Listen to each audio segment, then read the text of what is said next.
Today's video covers a topic that I know is going to make a lot of people very angry in the comments section, but I hope that you'll give us the benefit of the doubt and continue to watch it anyway, as it covers a subject that, even if you are not a US citizen or a resident of California, could very well have a massive impact on the availability and choice of electric, plug-in hybrid, and zero tailpipe emission vehicles where you live.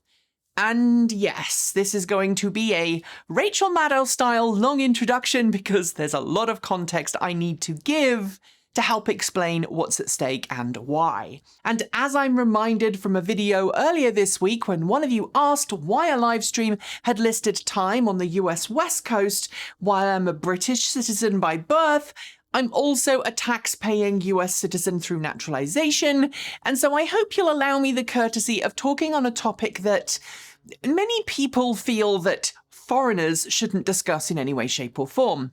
That's right.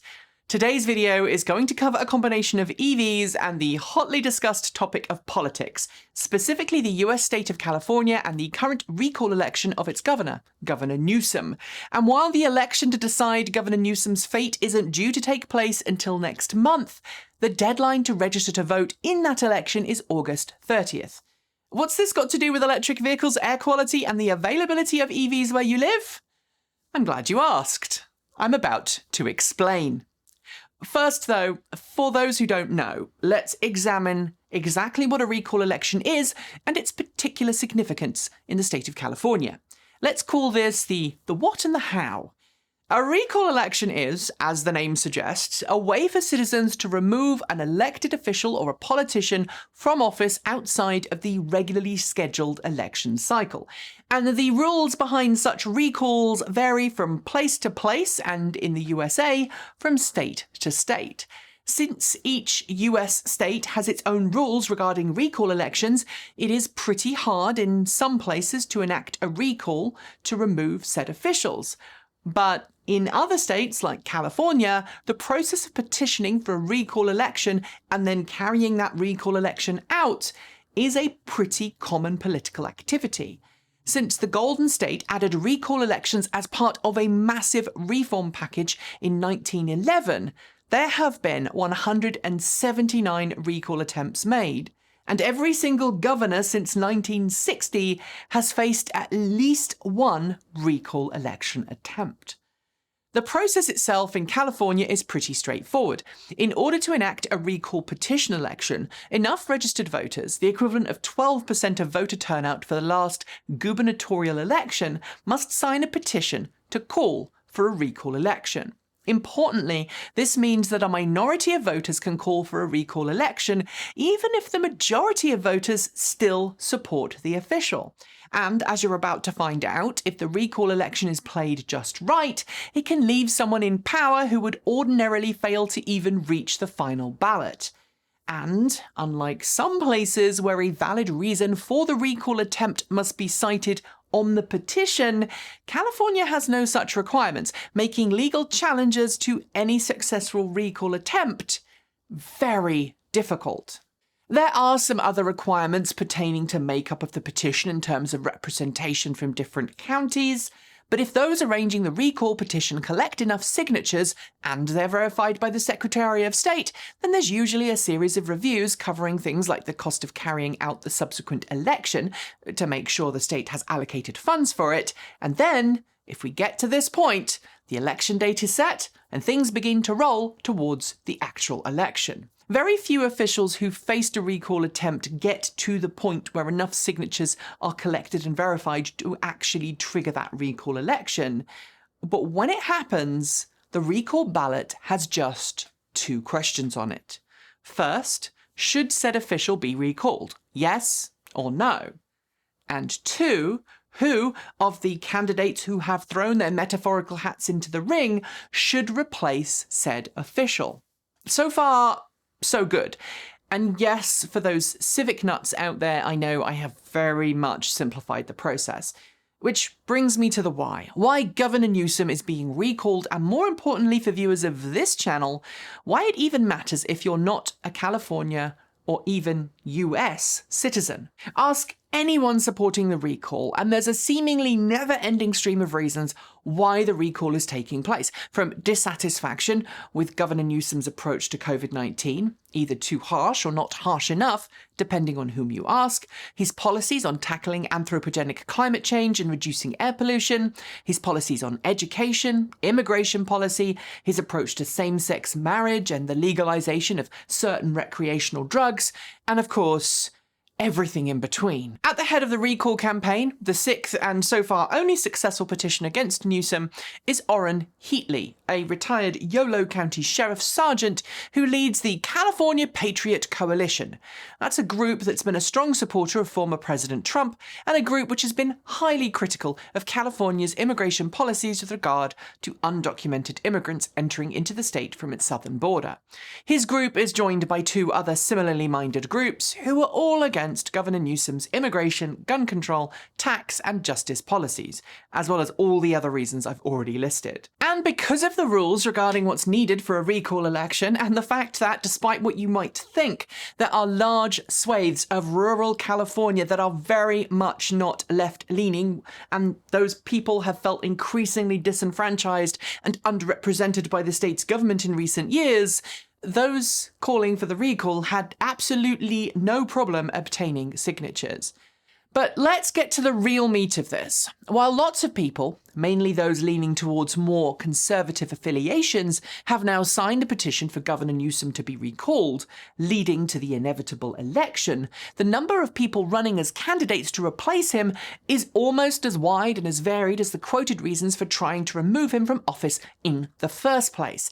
And as recent elections in the US have taught us, a wide field of candidates often splits the vote in such a way that the candidate most people would support in a 2 or 3 person race doesn't get anywhere near the votes required to win, and the candidate who normally wouldn't have a chance of winning gets elected because of a fracturing of the voting field. It's a kind of perfect storm, and while it's becoming more common in global politics, it could this time actually cause big issues in the EV world. At the head of the pack is Republican Larry Elder, a conservative radio talk show host who currently holds an 18% of the possible vote in recent polls. He's a staunch supporter of former President Donald Trump, though to be fair, he has come under fire from supporters for saying that President Biden won the last presidential election against Trump fairly. He opposes abortion, mask mandates, and vaccines, and has made some pretty inflammatory comments in his time as a public figure. For example, he once went on the record stating that employers should be allowed to ask their staff if they planned on becoming pregnant, presumably so said employers could then fire those who responded in the affirmative. Far more relevant, though, to our interests here, he also opposes the California Air Resource Board, the state's governmental agency given power by the governor's office to set air quality targets for the state, to implement and to enforce air pollution control measures, and most famously in the world of cleaner, greener, safer and smarter vehicles, set tough tailpipe and fuel economy targets for all new vehicles, as well as implement zero-emission vehicle mandates that require automakers to produce and sell a specific proportion of zero tailpipe emission vehicles in the state in order to be allowed to sell internal combustion engine vehicles there. Mr. Elder has confirmed multiple times that he would end all emissions requirements currently set by CARB and would disband the organisation if he wins the recall election. He's also said that he would roll back many of the other protections that the state of California has put in place to ensure the state's natural resources are protected. And of course, he's said that he will eliminate all incentives and grants for zero tailpipe emission vehicles, refueling infrastructure and more. And remember, while Mr. Elder currently only holds an estimated 18% in the polls, there are just enough candidates to dramatically dilute the vote, including celebrities, business leaders, and lesser-known candidates, which means if the recall is successful, he is still the most likely winner. At this point, you're probably going, yeah, but I don't live in California, so big whoop, what's the big deal? My answer? CARB. Through its leadership on electric vehicle policies, CARB has helped California become one of the most supportive states for electric vehicle sales in the Union, and possibly the world. And through its leadership, a total of 14 US states, plus the District of Columbia, have adopted its zero-emission mandate policies. To date, These policies have not only ensured that it's been easier to get behind the wheel of an EV in many of those states, but it's also expanded customer choice as automakers find themselves forced to offer an EV for sale in any CARB state in order to continue selling gas-guzzling pickups and SUVs. Side note, this is where the term compliance car comes from, a vehicle literally made and sold in just enough numbers in zero-emission mandate states in order to avoid paying hefty fines for non-compliance. In recent years, as more and more states have voluntarily signed up to California's tougher emission standards and ZEV mandates, automakers have begun to drop compliance cars and instead focus on producing vehicles that are available on a much wider basis. And that's led to many automakers pushing more EVs into the marketplace in the USA, as well as elsewhere in the world.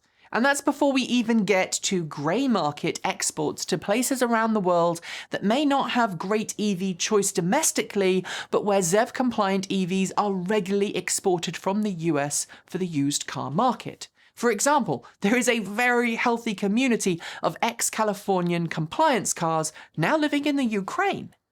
With a total of 14 states plus DC all adopting some form of CARBs regulations. Although, to be fair, I should point out that not all states are signed on to CARB emissions requirements that also enforce the ZEV mandate. The elimination of the agency by a new governor who opposed it would certainly cause a problem for all involved parties. Of course, I'm guessing if CARB was eliminated, many of those states who follow its lead would eventually step up and establish a new interstate alliance to set up and maintain CARB-like requirements. But that's also not the point. California, as anyone will tell you, is the most populous state in the US. Nearly 40 million people live there, which, in case you're interested, is more than the entire population of Canada. And as musical comedy trio The Arrogant Worms are really fond of telling us, Canada is really big. As for the automotive market, well, California registers just shy of 2 million new light vehicles every year, which means if it were a country, it would represent the 10th biggest automotive market in the world. About the same size, in fact, as the Italian automotive market. For comparison, Norway, the world leader in electric vehicles, registered just under 150,000 new cars in 2020. My point? California's auto market is so large that it has a massive impact on global auto sales. If something changes within the state of California, such as, I don't know, a new governor disbanding CARB, then, well, it could have serious knock-on impacts for the availability and development of electric vehicles elsewhere. And yes, I know the current US administration has announced a massive push towards cleaner, greener vehicles. But even with those new goals set by President Biden's administration, the majority of US states won't be anywhere near as supportive of zero tailpipe emission vehicles as California and those CARB-supporting states currently are. CARB, while not perfect in any way, shape or form, has helped the US and its consumers plug in, and its potential elimination should cause concern to anyone watching, especially if the current favourite to win the recall election wins. So, here's what you can do. First, if you are a California resident, make sure if you are eligible that you are registered to vote next month. The closing date for that registration is the end of this, August 30th. And if you have friends and family in the state, make sure they're registered to vote too. I know that voting is not mandatory, but when you choose to skip the process of voting, you essentially give someone else your voice. Second, while how you vote and whom you vote for is up to you, if you are indeed a California resident who does want to recall Governor Newsom, please think long and hard about who you would prefer to replace him. The current favourite is publicly opposed to all measures to tackle anthropogenic climate change, and that includes CARB and all of its EV incentive programs. Third, if you have friends and family in California, you may want to consider talking to them about the impacts that this will have on the EV industry as a whole, not to mention on California's clean air. While I have no doubt that Tesla and plenty of other EV manufacturers will be just fine regardless of what happens, incentives and grants are essential to help public transit and lower-income communities make the switch to electric. Finally, do not panic. While this is something we certainly need to keep an eye on as a community, the recall election, as I've explained, is a two-step process. If enough people vote to retain Governor Newsom, then the second part of the ballot has absolutely no effect. That first part requires a majority vote, and right now, Governor Newsom appears to have at least 6 points lead in favour of the matter of if he should be removed or not.